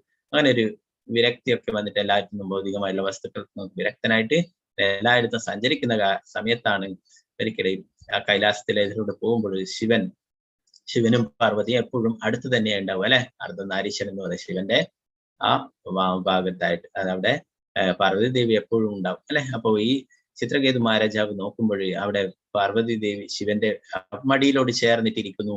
അവിടെ അനേകം ഋഷിമാരൊക്കെ ഇരിക്കുന്നു താഴെയായിട്ട്. അവരോടൊക്കെ നല്ല ഉപദേശങ്ങളൊക്കെ നൽകുന്നു. അപ്പോ അവരുടെ ഉപദേശങ്ങളൊക്കെ നൽകുമ്പോൾ ഇങ്ങനെയുള്ള മറ്റുള്ള കാര്യങ്ങളൊക്കെ ഇതാക്കണം, നമ്മൾ ഭഗവാന്റെ സേവനങ്ങൾ അങ്ങനെയുള്ള ഉപദേശങ്ങളൊക്കെ നൽകുന്ന അവസരത്തിൽ ചിത്രകേതു മഹാരാജാവ് അദ്ദേഹത്തെ ഒരു തമാശയാക്കുന്ന രീതിയിൽ ചിരിക്കുകയുണ്ടായി. എന്താണ്, ആ സ്വന്തം പത്നിയെ മടിയിലേക്ക് പിടിച്ചിരുത്തിയിട്ടാണ് വിരക്തിയെ കുറിച്ചൊക്കെ സംസാരിക്കുന്നത് എന്നുള്ള തരത്തിൽ ഒരു തമാശയാക്കിക്കൊണ്ടൊരു ചിരിക്കുകയുണ്ടായി. അപ്പോൾ അങ്ങനെയുള്ള വാക്കുകൾ ഉപയോഗിച്ചു എന്ന് പറയുന്നു. അപ്പോൾ അത് ശിവനെ അത് അത്ര വലിയതായ തെറ്റായിട്ട് തോന്നിയില്ല, അതൊരു തമാശയായിട്ട് എടുക്കുകയുണ്ടായി, അതൊരു ഒഫൻസ് ആയിട്ട് എടുക്കുകയുണ്ടായില്ല. എന്നാൽ പാർവതി ദേവിക്ക് മാതാവിന് വിഷമമുണ്ടായി. തൻ്റെ പതിയെ ഇത്രയും ആൾക്കാരുടെ ആ സത്സംഗത്തിൽ വെച്ചിട്ട് ഇങ്ങനെ അപമാനിച്ചല്ലോ എന്നുള്ള ഒരു വേദന ഉണ്ടാവും. അങ്ങനെ ശപിക്കുകയും ഉണ്ടായി. ആ ചിത്രകേതു മഹാരാജാവിനെ ശപിക്കുകയുണ്ടായി, നീ ഒരു അടുത്ത ജന്മം നീ ഒരു അസുരനായിട്ട് മാറട്ടെ ഇങ്ങനെയുള്ള കാര്യങ്ങൾ ചെയ്തത് കൊണ്ട്. എന്നാൽ ആ ചിത്രകേതു മഹാരാജാവിന് ആ ശാപം കിട്ടിയപ്പോഴാണ് ബോധം തെളിഞ്ഞത്. എന്നാല് യാതൊന്നും പറഞ്ഞില്ല, അതിന് നന്ദി പറയുകയുണ്ടായി. പാർവതി മാതാവിനോട് നന്ദി പറയുകയുണ്ടായി. ആ മാതാവിന്റെ ഈ ശാപം ഞാൻ സ്വീകരിക്കുന്നു, എന്റെ തെറ്റെനിക്ക് മനസ്സിലായി, എന്നോട് മാപ്പ് തരണം എന്ന് പറഞ്ഞിട്ട് ഞാൻ ഇത് സന്തോഷത്തോടെ സ്വീകരിക്കുന്നു, ഇതൊരു അനുഗ്രഹമായിട്ട് ഞാൻ കരുതുന്നു എന്ന് പറഞ്ഞിട്ട് ചിത്രകേതു മഹാരാജാവ് ആ ശാപത്തെയും സ്വീകരിക്കുന്നുണ്ടായി. എന്നാൽ അപ്പോഴാണ് പാർവതി ദേവി അത്ഭുതപ്പെട്ടു പോയത്. എന്താണ്, ഇങ്ങനെ ശപിച്ചിട്ടും ഒരു വ്യക്തി ആദ്യമായിട്ടാണ് ഇങ്ങനെ താങ്ക്സ് പറയുന്നത് അല്ലെ, ശപിച്ചതിന് നന്ദി എന്ന് പറയുന്നത്. അപ്പോഴും ശിവനോട് ചോദിക്കണ്ടായി. അപ്പൊ പാർവതി ദേവിയോട് പറയണ്ടേ, ഇന്ന് നിന്നെക്കാളും ഭംഗി കാണാൻ എന്തുകൊണ്ടും ചിത്രകേതുവിനാണ് ഇന്ന് അത്രയും നല്ല മുഖം എന്ന് പറയുന്നുണ്ട്. പാർവതി ദേവിക്ക് കോപം വന്നല്ലേ, എന്നാൽ ചിത്രകേതുവിന് ആ ശാപം കിട്ടിയിട്ടും ചിരിച്ചുകൊണ്ട് നിൽക്കേണ്ടായിരുന്നു. എന്നിട്ട് ശിവൻ പാർവതി ദേവിയോട് പറയുന്നു, നാരായണ പരസർവേ നകുദശന ബിഭ്യതി സ്വർഗ അപവർഗ നരകേഷു അപി തുല്യാർത്ഥ ദർശിനഃ. ഭഗവാന്റെ ആ പ്രിയ ഭക്തന്മാരെ അവര് എന്ത് തന്നെ സംഭവിച്ചാലും അവർക്ക് സ്വർഗമായാലും നരകമായാലും എല്ലാം അവരെ ഒരിക്കലും അതിലൊന്നും വിഭ്രമിക്കാതെ എല്ലാം തുല്യതയോടെ കൂടി ദർശിക്കുന്നു. അതിലൊന്നും അവര് യാതൊന്നുകൊണ്ടും വിഷമിക്കുന്നില്ല എന്ന് പറഞ്ഞു കൊടുക്കുകയുണ്ടായി. അപ്പൊ അങ്ങനെ ആ ശാപം കിട്ടിയിട്ടും പിന്നീട് വൃത്രാസുരനായിട്ട് പിന്നീട് മാറുകയുണ്ടായി. ആ വൃത്രാസുരന്റെ ജന്മത്തിലും വൃത്രാസുരന്റെ പ്രാർത്ഥനകളുണ്ട്. ശ്രീമദ് ഭാഗവത്തില് നമ്മളൊക്കെ പഠിക്കേണ്ട പ്രാർത്ഥനകളാണ്. അപ്പൊ അതില് വൃത്രാസുരൻ, നമ്മൾ വിചാരിക്കും വൃത്രാസുരന്റെ പ്രാർത്ഥനകൾ എന്തിനാ, ഒരു അസുരന്റെ പ്രാർത്ഥനകൾ എന്തിനാ പഠിക്കുന്നത് അല്ലെ. വൃത്രാസുരൻ ഭഗവാന്റെ പരിശുദ്ധ ഭക്തനാണ്. ആ വൃത്രാസുരൻ ഭഗവാനോട് പ്രാർത്ഥനകൾ അർപ്പിക്കുന്നുണ്ട്. ഇന്ദ്രനുമായിട്ട് യുദ്ധം ചെയ്യുകയും അങ്ങനെ ഇന്ദ്രനെ വധിക്കാൻ കഴിയാത്തയാവുകയും അങ്ങനെ ഭഗവാൻ തന്നെ അതിന് ഉപായം പറഞ്ഞു കൊടുക്കുകയൊക്കെ ചെയ്യുന്നു. അവസാനം ആ വൃത്രാസുരനെ വധിക്കാനായിട്ട് ഇന്ദ്രൻ ശ്രമിക്കും. വധിക്കുമ്പോഴും അനേകം തവണ ശ്രമിച്ചിട്ടും വളരെ അതിനെക്കുറിച്ച് ഡീറ്റെയിൽ ആയിട്ട് നമ്മൾ പഠിക്കും. അങ്ങനെ കുറെ പരിശ്രമിക്കേണ്ടി വന്നു ആ വൃത്രാസുരന്റെ കഴുത്ത് അറക്കാനായിട്ട്. അത്രയും ശക്തിമാനായിട്ടുള്ള അസുരനായിരുന്നു, അത്രയും ശക്തി ഉണ്ടായിരുന്നു. അപ്പൊ ആ വൃത്രാസുരൻ ഭഗവാനോട് പ്രാർത്ഥിക്കുന്നുണ്ട്. യാതൊന്നും ഇല്ലാത്ത ഭഗവാന്റെ സേവനങ്ങൾ ചെയ്യാനായിട്ട് പ്രാർത്ഥിക്കുന്നു. ഹം ഹരേ തവ പാദേക മൂല ദാസാനുദാസോ ഭവിദാസ്മി ഭൂയ മനുസ്മരേതാ സുപതേ ഗുണാസ്താകൃണീതവാ കരോത് കായ. ഭഗവാന്റെ ദാസാനുദാസനാണ് എന്നുള്ള ആ ഒരു പദവി ഞാൻ മറന്നുപോയി, എനിക്ക് ആ പദവി തിരിച്ചു ലഭിക്കണമേ എനിക്ക് എപ്പോഴും ഭഗവാന്റെ ഭക്തിയുത സേവനങ്ങൾ എൻ്റെ മനസ്സുകൊണ്ടും വാക്കുകൊണ്ടും ശരീരം കൊണ്ടും ഒക്കെ അങ്ങയുടെ സേവനങ്ങൾ ചെയ്യാൻ സാധിക്കണേ. എങ്ങനെയൊക്കെയാണ് പ്രാർത്ഥിക്കുന്നത്. അതിന് അങ്ങനെ ഇന്ദ്രന്റെ പദവി തിരിച്ചു വേണം അല്ലെ? ആ വൃത്രാസുരൻ ഇന്ദ്രന്റെ പദവി ഇന്ദ്രലോകത്ത് തന്നെ ആക്രമിച്ചു പോവുകയുണ്ടായി. അപ്പൊ അതുകൊണ്ടാണ് ഇന്ദ്രൻ വധിക്കേണ്ടത്. അപ്പൊ ഇന്ദ്രനോട് പറയുന്നു, വൃത്രാസുരൻ പറയുന്നു, നീ എനിക്ക് കിട്ടിയത് വെറും നിസാരമായിട്ടുള്ള കാര്യമാണ് ഇന്ദ്രപദവി എന്ന് എനിക്ക് കിട്ടാൻ പോകുന്നതോ ഭഗവാന്റെ പാദങ്ങളിലെ ആശ്രയം അതാണ് എന്ന് പറഞ്ഞിട്ട് അതില് 4 ശ്ലോകങ്ങളിലായിട്ട് ഡീറ്റെയിൽ ആയിട്ട് പറഞ്ഞത്. ഒന്നും നേരത്തെ പറഞ്ഞ പോലെ തന്നെ ഒന്നും ആഗ്രഹിക്കുന്നില്ല. നനാകൃഷ്ണം നച പാരമിഷ്ട്യം ന സർവഭൗമം ന രസാധിപത്യം ന യോഗസിദ്ധിർ പുനർഭവം വാ സമഞ്ജസത്വാവിരഹീയകാംക്ഷ. പറയുന്നു, എനിക്ക് നാഗലോകങ്ങള് വേണ്ട, ഉയർന്ന ലോകങ്ങൾ ബ്രഹ്മലോകം വേണ്ട, എനിക്ക് ഇവിടുത്തെ ഈ ഭൂമിയുടെ അധിപനുമാവണ്ട, എനിക്ക് അഷ്ടസിദ്ധികള് നയോഗസിദ്ധ അഷ്ടസിദ്ധികളൊന്നും വേണ്ട, എനിക്ക് അങ്ങേ മറക്കുന്നതാണെങ്കിൽ എനിക്ക് മോശം പോലും വേണ്ട എന്നും വൃത്രാസുരൻ പറയുന്നു. അപ്പൊ ആ ഭഗവാന്റെ അടുത്തേക്ക് എത്തിച്ചേരാനുള്ള ആഗ്രഹത്തെ കുറിച്ചും പറയുന്നു. ഒരു തള്ളപ്പശു ഭക്ഷണം കൊണ്ടുവരുന്നതും കാത്തിട്ട് ആ കുട്ടി അതിന്റെ കൂട്ടിൽ കാത്തിരിക്കുന്നത് പോലെ, പിന്നെ ആ പശുക്കിടാവ് പശുവിന്റെ പാല് കുടിക്കാനായിട്ട് എപ്പോഴാണോ ഈ കയറിന്റെ കെട്ടഴിച്ചു വിടുക അതനുസരിച്ചിട്ട് കാത്തു നിൽക്കുന്നതായിട്ടൊക്കെ ആ വൃത്രാസുരന്റെ അതിൽ പറയുന്നു. അത്രയും ഞാൻ ദാഹത്തോടെ അത്രയും ആകാംക്ഷയോടെ നിൽക്കുകയാണ് അങ്ങയുടെ പാദങ്ങളുടെ സേവനങ്ങൾ ചെയ്യാനായിട്ട് എന്നത്. അജാത പശാ ഇവ മാതരംഗക സ്തന്യം യഥാവത്സതരാശുതാർത്ഥ പ്രിയം പ്രിയേവാ വിശുദ്ധം വിഷണ്ണ മനോരവിന്ദാശതൃദേശ. ഒരു ഭർത്താവ് വരുന്നത് നോക്കിയിട്ട് ഭാര്യ ഇരിക്കുന്ന പോലെ നേരത്തെ പറഞ്ഞ ആ പശുക്കിടാവ് പശുക്കുട്ടി പാല് കുടിക്കാനായിട്ട് ആഗ്രഹിക്കുന്നു. പാല് കുടിക്കാനായിട്ട് എപ്പോഴാണോ ഈ കെട്ടഴിച്ചു വിടുക, അങ്ങനെ തള്ള പശു വരുന്നതും കാട്ടി കുട്ടിയൊക്കെ ഇരിക്കുന്നത്, അതുപോലെ ഞാനും ആഗ്രഹിക്കുന്നു ഭഗവാന്റെ സേവനങ്ങൾ ചെയ്യാനായിട്ട് എന്ന് പറയുന്നു. മമോത്തമ ശ്ലോക ജനേഷു സഖ്യം സംസാര ചക്രേ ഭ്രമദസ്സ കർമ്മഭി തന്മായ ആത്മാത്മജതാരഗേഹേഷാസക്ത ചിത്തസ്യ നനാഥപൂയ. ഞാൻ എൻ്റെ കർമ്മഫലത്തിന്റെ ഭാഗമായിട്ട് ഞാൻ ഇങ്ങനെ ഇവിടെ ചുറ്റിക്കറങ്ങിക്കൊണ്ടേയിരിക്കുന്നു. എനിക്ക് എന്നാണ് ഭഗവാന്റെ പ്രിയ ഭക്തന്മാരുമായിട്ട് അസോസിയേറ്റ് ചെയ്യാനും അങ്ങനെ അവരുടെയൊക്കെ അസോസിയേഷൻ കിട്ടിയിട്ട് ഭഗവാന്റെ ഭക്തിയുടെ സേവനങ്ങളൊക്കെ ചെയ്യാനായിട്ട് സാധിക്കുക. അങ്ങയുടെ മമോത്തമ ശ്ലോക ജനേഷു സഖ്യം സംസാര ചക്രേ ഭ്രമതസ്സ തന്മായ ആത്മാത്മജതാരഗേഹേഷാസക്ത ചിത്തസ്യ. അങ്ങയുടെ ആ മായാശക്തി എന്നെ ഇവിടെ ബന്ധിക്കുന്നു. ഇത് എൻ്റെ വീട്, എൻ്റെ ഭാര്യ, എൻ്റെ കുട്ടികൾ എന്നുള്ള ആ ഒരു ചിന്തയോട് കൂടിയിട്ട് ഇങ്ങനെയായിട്ട് എൻ്റെ ജീവിതം കഴിക്കുന്നത്. എനിക്ക് അങ്ങയെ മാത്രം ഓർത്താൽ മതി, അങ്ങാണ് എൻ്റെ പരമമായിട്ടുള്ള ലക്ഷ്യം, അങ്ങയുടെ ഭക്തിയുടെ സേവനങ്ങൾ ചെയ്യുകയാണ് എന്നൊക്കെ ആ വൃത്രാസുരൻ പ്രാർത്ഥിക്കുന്ന ഒരു അസുരനായിട്ടുള്ള പ്രാർത്ഥന. അപ്പൊ ഇന്ദ്രനോട് പറയുന്നു, ഇന്ദ്രൻ എന്താ കിട്ടുന്നത്? നിസ്സാരമായിട്ടുള്ള ഇന്ദ്ര പദവി അല്ലെ? നമ്മൾ പഠിച്ചു, ആ ബ്രഹ്മ ഭുവനാർലോക പുനരാവർത്തിനാർജിതം അല്ലെ? ആ ഭഗവാന്റെ എന്താണ് ഭഗവാൻ പറയുന്നത്, ആ ബ്രഹ്മലോകത്തോളം പോയാലും വീണ്ടും തിരിച്ച് ഇവിടെ തന്നെ അവിടെയും ഇവിടെ വന്ന് തിരിച്ചു വരണം അല്ലെ? അവിടെയും ജന്മം ചരാവ്യാധിക്കും. അപ്പോ ആ ഇന്ദ്രന്റെ പദവി എന്ന് പറയുന്നത് അത്രയും നിസാരമാണെന്ന് വൃത്രാസുരൻ പറയുന്നു. ഭഗവാന്റെ പാദങ്ങളിൽ ശരണം തേടുന്നത് വെച്ച് നോക്കുമ്പോൾ ഇന്ദ്രന് കിട്ടുന്നത് നിസാരമായിട്ടുള്ള കാര്യമാണ് അല്ലെ? ആ വൃത്രാസുരൻ എന്താ ലഭിക്കാൻ പോകുന്നത്?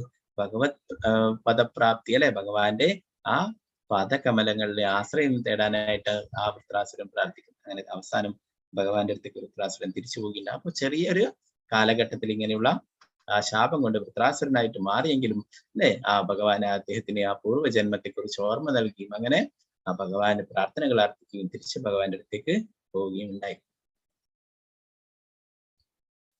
ഒരിക്കൽ ഭക്തിയുത സേവനത്തിൽ നിരതനായാൽ പിന്നെ ഏത് സാഹചര്യത്തിലും ഒരാൾ ഭഗവത് സേവനം തുടരും. നാമമാത്രമായ അളവിലുള്ള ഭക്തിയുത സേവനം പോലും അത്യന്തം വിപത്കരമായ അവസ്ഥയിൽ നിന്നും ഒരാളെ രക്ഷിക്കുമെന്ന് ഭഗവത്ഗീതയിൽ അരുളി ചെയ്തിരിക്കുന്നു അല്ലെ? നമ്മൾ പഠിച്ച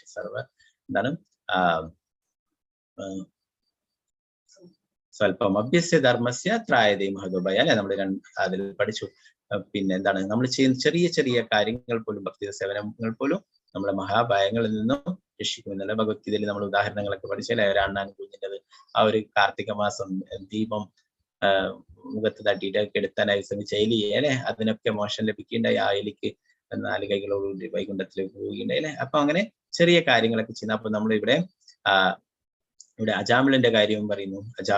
അല്ലെ. അജാമിളൻ ചെറിയ രീതിയിൽ ഭക്തിയുത സേവനങ്ങളൊക്കെ കുട്ടിയായിരിക്കുന്ന അവസ്ഥയിൽ അച്ഛന്റെ കൂടെ ചെയ്തിരുന്നു അല്ലെ. പിന്നീട് യുവാവായപ്പോഴേ കാട്ടിലേക്ക് പോവുകയും ആ പൂജാ സാധനങ്ങളൊക്കെ ശേഖരിക്കാനായിട്ട് കാട്ടിലേക്ക് പോവുകയും ആ സമയത്ത് ഒരു ശൂദ്ര സ്ത്രീയും വേറൊരാളും തമ്മിലുള്ള ബന്ധത്തെ കാണുകയും അല്ലെ. അങ്ങനെ ആ ശൂദ്ര സ്ത്രീയിൽ ആസക്തനാവുകയും അങ്ങനെ പിന്നീട് ആ കുടുംബത്തെയൊക്കെ വിട്ടിട്ട് ആ ശൂദ്ര സ്ത്രീയുടെ കൂടെ കഴിയുകയും അല്ലെ, എല്ലാം മറന്നിട്ട് ജീവിക്കുകയൊക്കെ ചെയ്തു അല്ലെ. എന്നാൽ ഭഗവാന്റെ കാരുണ്യം കൊണ്ട് അദ്ദേഹത്തിന്റെ ആ കുട്ടിക്ക് നാരായണൻ എന്ന് പേരിടാൻ അദ്ദേഹത്തിന് തോന്നിച്ചു അല്ലെ. അപ്പൊ അതുകൊണ്ടാണ് പഴയ കാലത്തൊക്കെ എങ്ങനെയുള്ള പേര് കൃഷ്ണൻ, രാമൻ, നാരായണൻ, ഗോവിന്ദൻ, ഗോപാലൻ അല്ലെ. ഇന്ന് അങ്ങനത്തെ പേരൊന്നും കാണാൻ സാധിക്കില്ല അല്ലെ. അപ്പോൾ അങ്ങനെയെങ്കിലും ഭഗവാന്റെ നാമം വിളിക്കാനായിട്ട് അജ്ഞാത സുഹൃതം കിട്ടും അല്ലെ. മകനെ വിളിക്കുമ്പോഴേ അത് ഭഗവാന്റെ നാമം ജപിക്കുന്നതായിട്ട് ഭഗവാനെ വിളിക്കുന്നതായിട്ട് ഭഗവാൻ അത് സ്വീകരിക്കും. അപ്പൊ അങ്ങനെ അജാമിളന്റെ കാര്യമൊക്കെ നമ്മൾ കുറെ ചർച്ച ചെയ്തിട്ടുണ്ട് അല്ലെ. അവസാനം അങ്ങനെ അജാമിളന്റെ അവസാന നിമിഷമായപ്പോഴും അജാമിളൻ കാണുന്നു ആ യമദൂതന്മാര് കയറൊക്കെ ആയിട്ട് അജാമിളന്റെ ആത്മാവിനെ കൊണ്ടുപോകാനായിട്ട് വരുന്നത്. അപ്പൊ അജാമിളൻ ഉറക്കെ വിളിക്കുകയുണ്ടായി അല്ലെ, നാരായണ എന്ന് വിളിക്കുകയുണ്ടായി. ആ വിളി ഭഗവാനെ വിളിച്ചതായിട്ട് കണക്കൂട്ടുകയും അങ്ങനെ വിഷ്ണുദൂതന്മാരെ അയച്ച് ആ യമകിങ്കരന്മാരിൽ നിന്ന് അജാമിളിനെ രക്ഷിക്കുകയുണ്ടായി അല്ലെ. പിന്നീട് അജാമിളിനെ വീണ്ടും ഒരു രണ്ടാം ജന്മം തന്നെ നൽകിയിട്ടുണ്ടായി. വീണ്ടും ഭക്തി സേവനങ്ങളൊക്കെ പൂർത്തീകരിച്ചിട്ട് തിരിച്ചു പോകാനായിട്ട് അങ്ങനെ ഹരിദ്വാറിൽ പോയിട്ട് ഭഗവാനെ ധ്യാനിച്ചുകൊണ്ട് ഭഗവാന്റെ ഭക്തി സേവനങ്ങളൊക്കെ ചെയ്തിട്ട് അജാമിളൻ തിരിച്ച് ഭഗവാന്റെ അടുത്തേക്ക് പോകുകയുണ്ടായി. അപ്പൊ അജാമിളൻ ആ വെറുതെ വിളിച്ചത് കൊണ്ട് ലോട്ടറി അടിച്ച പോലെ കിട്ടിയല്ല. ചെറിയ രീതിയിൽ ആ കുട്ടിക്കാലത്ത് ഭക്തിത സേവനങ്ങളൊക്കെ ചെയ്തിരുന്നു. പിന്നീട് ആ ദുസ്സംഗം കൊണ്ട് അങ്ങനെ മാറിപ്പോയെങ്കിലും ആ ചെറിയ കാലത്ത് കുറച്ചെങ്കിലും ചെയ്തുകൊണ്ട് ഭഗവാൻ ആ കാരുണ്യം നൽകിയിട്ടുണ്ടായി അല്ലെ. അതാ പറയുന്നത് സ്വല്പം അഭ്യസ്യ ധർമ്മസ്യത്രായതി മധുവയ. നമ്മുടെ ആ മഹാഭയങ്ങളിൽ നിന്ന് പോലും നമ്മളെ സംരക്ഷിക്കുമെന്ന്. അപ്പൊ അങ്ങനെ അജാമിളൻ അങ്ങനെ ഭഗവാന്റെ തിരുനാമം അങ്ങനെ എന്താ പറയാ ഭക്തിയോടുകൂടി അല്ല വിളിച്ചിട്ടുള്ളത് അല്ലെ. തന്റെ മകനെ വിളിച്ചതാണെങ്കിലും ഭഗവാൻ അത് തന്നെ വിളിച്ചതായിട്ട് കണക്കൂട്ടി അങ്ങനെ ആ യമകിങ്കരന്മാരെ രക്ഷിക്കുകയും ചെയ്തു അല്ലെ. അപ്പൊ ഭഗവാന്റെ തിരുനാമം എന്ന് പറയുന്നത് ഭഗവാൻ തന്നെയാണ് അല്ലെ. നമ്മൾ പഠിച്ചു. അതുകൊണ്ടാണ് നമ്മളോട് എല്ലാ ശാസ്ത്രങ്ങളും പറയുന്നത് ഭഗവാന്റെ തിരുനാമം ജപിക്കാനായിട്ട് അല്ലെ. ആ ഭഗവാന്റെ തിരുനാമം എന്ന് പറയുന്നത് വേറെ ഒന്നിനോടും നമുക്ക് സാദൃശ്യപ്പെടുത്താനായിട്ട് സാധിക്കില്ല. എല്ലാ ശാസ്ത്രങ്ങളിലും പറയുന്നു ഭഗവാന്റെ തിരുനാമത്തിന്റെ പ്രാധാന്യത്തെ കുറിച്ചിട്ട്. അപ്പൊ അത് ഭഗവാൻ തന്നെയാണ് അല്ലെ. ആ ഭഗവാൻ തന്നെയാണ്. ഭഗവാൻ എന്ന് പറയുന്നത് ഭഗവാനും ഭഗവാന്റെ തിരുനാമം തമ്മിൽ യാതൊരു വ്യത്യാസമില്ല. മുന്നേയുള്ള ക്ലാസ്സിൽ പറഞ്ഞിട്ടുണ്ടോ തോന്നുന്നു ഭഗവാന്റെ തിരുനാമത്തിന്റെ ആ പ്രാധാന്യത്തെ കുറിച്ചിട്ട് പറയുന്നത്. ഗോകൂടിദാനം ഗ്രഹണേകസ്യ പ്രയോഗ ഗംഗോതക കൽപവാസം യജ്ഞായുധം മേരു സുവർണദാനം ഗോവിന്ദ കീർത്തിർന സമം സദാംസി. സൂര്യഗ്രഹണത്തിന് ശേഷം കോടിക്കണക്കിന് പശുക്കളെ ദാനം ചെയ്യുന്നതും ഗംഗ, യമുന, പ്രയാഗ എന്നീ തീർത്ഥങ്ങളിൽ കുളിച്ച് കോടിക്കണക്കിന് വർഷം അവിടെ താമസിക്കുന്നു. ആയിരക്കണക്കിന് യജ്ഞങ്ങൾ ചെയ്തു ബ്രാഹ്മണർക്കെല്ലാം മേരുപർവ്വതത്തോളം സ്വർണം ദാനം ചെയ്യുന്നതും അതിന്റെയൊക്കെ ഫലങ്ങൾ വെച്ച് നോക്കിയാൽ ശ്രീകൃഷ്ണ ഭഗവാന്റെ നാമം ജപിക്കുന്നതിന്റെ ഫലത്തിന്റെ 100% പോലും ഇവയെല്ലാം ചെയ്താലും വരില്ല. ഭഗവാന്റെ തിരുനാമം ജപിക്കുന്നതിന്റെ അടുത്തേക്ക് ഈ കാര്യങ്ങളൊന്നും മേരുപർവ്വതത്തിന്റെ അത്ര സ്വർണം ബ്രാഹ്മണർക്ക് ദാനം ചെയ്യുന്നതിനും അങ്ങനെയുള്ള കാര്യങ്ങളൊക്കെ അനേകം കാലങ്ങൾ കൽപ്പങ്ങൾ അവിടെ പുണ്യ തീർത്ഥങ്ങളുടെ അടുത്ത് വസിക്കുന്നതിനും കോടിക്കണക്കിന് പശുക്കളൊക്കെ ദാനം ചെയ്യുന്നതിന്റെയോ ഒക്കെ കിട്ടുന്ന ഫലം ഭഗവാന്റെ തിരുനാമം ജപിക്കുന്നതിന്റെ ഫലത്തിനോട് നോക്കുമ്പോൾ അതിൽ 100% പോലും വരില്ല അല്ലെ. അപ്പൊ ഈ കലിയുഗത്തിൽ പറഞ്ഞിട്ടുള്ള മന്ത്രം എന്താണ്? ഹരേ കൃഷ്ണ കൃഷ്ണ കൃഷ്ണ ഹരേ ഹരേ ഹരേ രാമ രാമ രാമ ഹരേ ഹരേ എന്നുള്ള ആ മഹാമന്ത്രം അല്ലെ. എല്ലാ ശാസ്ത്രങ്ങളിലും പറഞ്ഞിരിക്കുന്നു ആ മഹാമന്ത്രത്തിനെ കുറിച്ച്. ആ നാമത്തിന്റെ മഹിമയെ കുറിച്ച് ബ്രഹ്മാണ്ഡ പുരാണത്തിലും പറയുന്നു. സഹസ്രനാംനാം പുണ്യാനാം ആവൃത്യതു യത് ഫലം ഏകവൃത്യതു കൃഷ്ണസ്യ നാമൈകം തത് പ്രയച്ഛതി. ഒരാൾ ഒരിക്കൽ ശ്രീകൃഷ്ണനാമം ഉച്ചരിച്ചാൽ ശുദ്ധ വിഷ്ണു സഹസ്രനാമം 3 തവണ ജപിച്ചാൽ ലഭിക്കുന്ന അതേ ഫലം ലഭിക്കും. വിഷ്ണുവിന്റെ 1000 നാമങ്ങൾ രാമന്റെ ഒരു നാമത്തിന് തുല്യമാണ്. വിഷ്ണുവിന്റെ 3000 നാമങ്ങൾ, അതായത് രാമന്റെ 3 നാമങ്ങൾ കൃഷ്ണന്റെ ഒരു നാമത്തിന് തുല്യമാണ്. അപ്പൊ വിഷ്ണു സഹസ്രനാമം ഒരിക്കല് 3 തവണ ജപിക്കുന്നതിന്റെ ഫലമാണ് ഒരിക്കല് ശ്രീകൃഷ്ണ എന്ന് പറഞ്ഞാൽ തന്നെ അല്ലെ, കൃഷ്ണനാമം ജപിച്ചാൽ തന്നെ. നമ്മൾ ഹരേ കൃഷ്ണ മഹാമന്ത്രം ജപിക്കുമ്പോൾ എത്ര പ്രാവശ്യം വിഷ്ണു സഹസ്രനാമം ജപിച്ചതിന് തുല്യമായി? ഒരു പ്രാവശ്യം നമ്മൾ ഹരേ കൃഷ്ണ കൃഷ്ണ കൃഷ്ണ ഹരേ ഹരേ, ഹരേ രാമ രാമ രാമ ഹരേ ഹരേ എന്ന് ജപിച്ചാൽ തന്നെ 16 തവണ വിഷ്ണു സഹസ്രനാമം ജപിച്ചതിന് തുല്യം. അപ്പൊ നമ്മൾ 16 വിഷ്ണു സഹസ്രനാമം ജപിച്ചതിന് തുല്യമാണ് ഒരു പ്രാവശ്യം മഹാമന്ത്രം ജപിച്ചാൽ അല്ലെ. അപ്പൊ നമ്മളൊരു മാലയില് 108 പ്രാവശ്യം ജപിക്കും അല്ലെ. ചില ആൾക്കാർ 16 മാല ജപിക്കും, ചില ആള് 32 മാല ജപിക്കും, ചില ആൾ 64 മാല ജപിക്കും. അങ്ങനെയുള്ള ഭഗവാന്റെ പരിശുദ്ധ ഭക്തന്മാരൊക്കെ നമ്മുടെ ഈ സത്സംഗത്തിലുണ്ട്. അപ്പൊ അത്രയും വിഷ്ണു സഹസ്രങ്ങളെ നാമങ്ങളൊക്കെ ജപിച്ചതിന് തുല്യമാണ് ഭഗവാന്റെ തിരുനാമം എന്ന് പറയുന്നത് അല്ലെ. അപ്പൊ അത് അത്രയും ഭഗവാന്റെ തിരുനാമം എന്ന് പറയുന്നത് ഭഗവാൻ തന്നെയാണ് അല്ലെ. അത് യാതൊരു മാറ്റമില്ല. അപ്പൊ എല്ലാവരും ഭഗവാന്റെ തിരുനാമം ജപിക്കുക അല്ലെ. പ്രത്യേകിച്ചും ചാതുർമാസ്യം വളരെ പ്രധാനപ്പെട്ട ഭഗവാന്റെ കാരുണ്യം കൂടുതൽ ലഭിക്കും അല്ലെ, പ്രത്യേകിച്ച് രാമായണ മാസം. അപ്പൊ എല്ലാവരും ഭഗവാന്റെ തിരുനാമം ജപിക്കുക, ഭഗവത്ഗീത, ഭാഗവതം, രാമായണം ഇതൊക്കെ പാരായണം ചെയ്യുക. ഹരേ കൃഷ്ണ കൃഷ്ണ കൃഷ്ണ ഹരേ ഹരേ, ഹരേ രാമ രാമ രാമ ഹരേ ഹരേ. അപ്പൊ ഇവിടെ എന്താ പറയുന്നത്? ഭഗവാന്റെ ഭക്തന്മാർക്ക് ചെറിയ എന്തെങ്കിലും തെറ്റുകൾ കൊണ്ട് ഇങ്ങനെ അധപ്പതിച്ചു പോയാലും അതൊരിക്കലും ഒരു നഷ്ടമായിട്ട് മാറില്ല അല്ലെ. എന്താണ്? മറ്റുള്ള ഭഗവാനിൽ വിശ്വാസമില്ലാത്തവരെ, അവരെ സ്വന്തം അപരാധർമ്മം, അവരുടെ കുടുംബത്തെയും മറ്റൊക്കെ അതാണ് ധർമ്മം എന്ന് വിചാരിച്ചിട്ട് അങ്ങനെയൊക്കെ പ്രവർത്തിക്കുന്ന അല്ലെ, ഭഗവാനെ മറന്നുകൊണ്ട് അവർക്ക് യാതൊരു നേട്ടങ്ങളും ഉണ്ടാവുന്നില്ല അല്ലെ. പ്രഭുപാദരടുത്ത് ഒരിക്കലും ഒരാൾ ചോദിക്കുകയുണ്ടായി, ഒരു പത്രക്കാരൻ, സ്വാമിജി അങ്ങ് ഭഗവാനുണ്ട്, കൃഷ്ണനാണ് പരമദിവ്യത്വം പുരുഷൻ എന്ന് പറഞ്ഞിട്ട് അങ്ങ് പൂജയൊക്കെ ചെയ്യുന്ന, നിവേദ്യങ്ങളൊക്കെ സമർപ്പിക്കുന്നു, ഇതൊക്കെ ചെയ്യുന്നു. അങ്ങ് അവസാനം മരിക്കറാകുമ്പോ അങ്ങക്ക് മനസ്സിലാവുന്നു ഭഗവാൻ ഇല്ല എന്ന്.